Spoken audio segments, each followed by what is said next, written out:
श्रेनिक कुमार ने अपना परिचय सांकेतिक भाषा में दीवार पर लिखा था।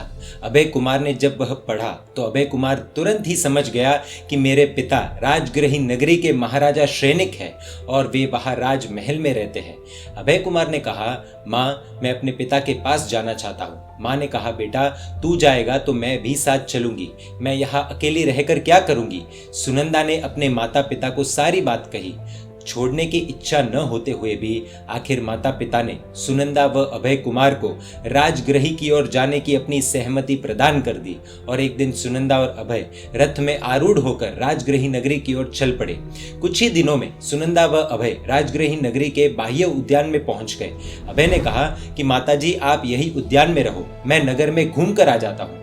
माँ की अनुमति लेकर अभय कुमार नगर में चला गया। आगे बढ़ता हुआ अभय कुमार नगर के मध्य भाग में पहुंच गया। उसने एक कुएं के आसपास सैकड़ों लोगों को इकट्ठे हुए देखा।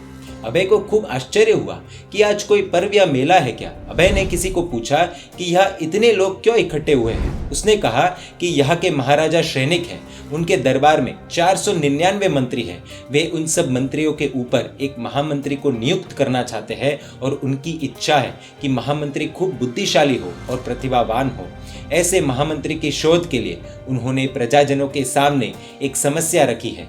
जो पुरुष इस कुएं में उतरे बिना कुएं के बीच पड़ी हीरे की अंगूठी को कुएं के तट पर खड़े रहकर बाहर निकालेगा, उसे राजा महामंत्री का पद प्रदान करेंगे। अभी तक अनेक व्यक्तियों ने अनेक रीति से प्रयत्न किए, परंतु अभी तक किसी को सफलता नहीं मिल पाई थी। सभी सोच में पड़े हुए हैं कि कुएं के भीतर रही अंगूठी को कैसे बाहर निकाला जाए। उस व्यक्ति की यह बात सुनकर अभय कुमार ने कहा, क्या इस अंगूठी को बाहर निकालने के लिए मुझे अवसर मिलेगा? लोगों ने कहा कि क्यों नहीं, क्या तुम अंगूठी को बाहर निकाल सकोगे?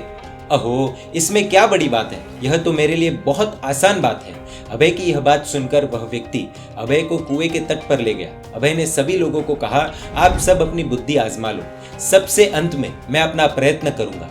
कुएं के आसपास खड़े लोगों ने कहा, हमें तो कुछ भी सूझ नहीं रहा है, अतः तुम ही अपना प्रयत्न कर सकोगे।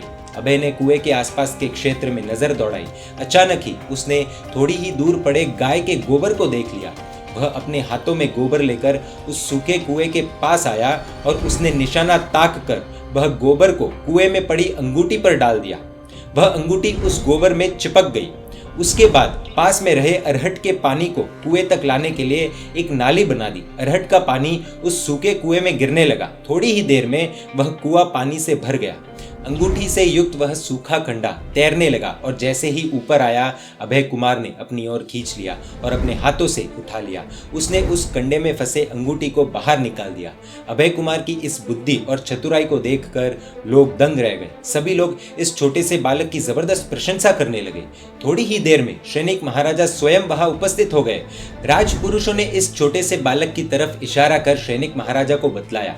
इस छोटे से बालक की बुद्धिमत्ता को देखकर श्रेनिक महाराजा बहुत खुश हो गए। श्रेनिक के दिल में अभय के प्रति अपूर्व स्नेह उमड़ पड़ा।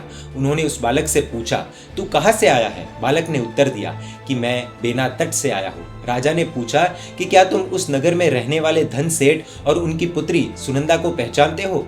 बालक ने कहा कि हाँ, मैं उन्हें अच्छी तरह से पहचानता हूँ। सुनंदा का एक अभय कुमार नाम का बेटा भी है। श्रेनिक ने पूछा, उस बालक की कितनी उम्र होगी? अभय ने कहा, उसे मेरी उम्र का समझ लीजिए।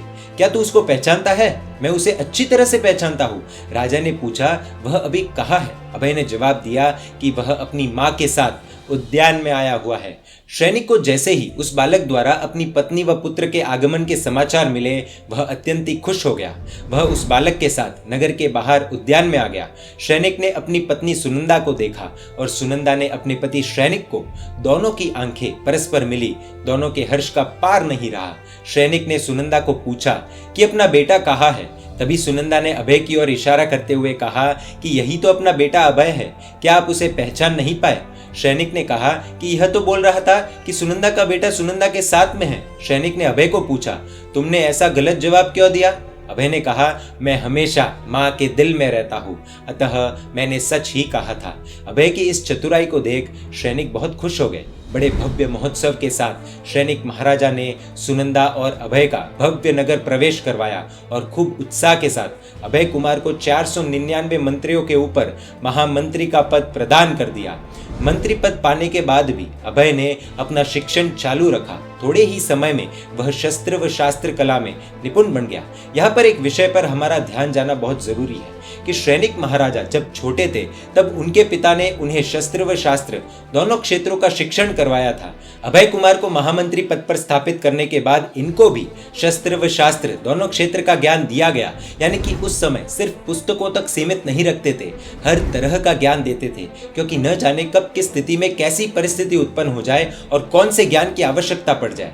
आज के माहौल से तुलना करें तो हम काफी पीछे हैं। आज के समय में लगभग किताबों तक सीमित रख दिया जाता है। इस तरफ अभय कुमार के महामंत्री बनने के बाद मगध पर आक्रमण की योजना बन रही थी।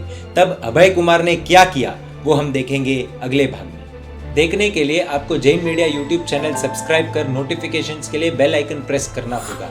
आप हमें फेसबुक और इंस्टाग्राम पर भी फॉलो कर सकते हैं। जय जिन शासन, जय महावीर।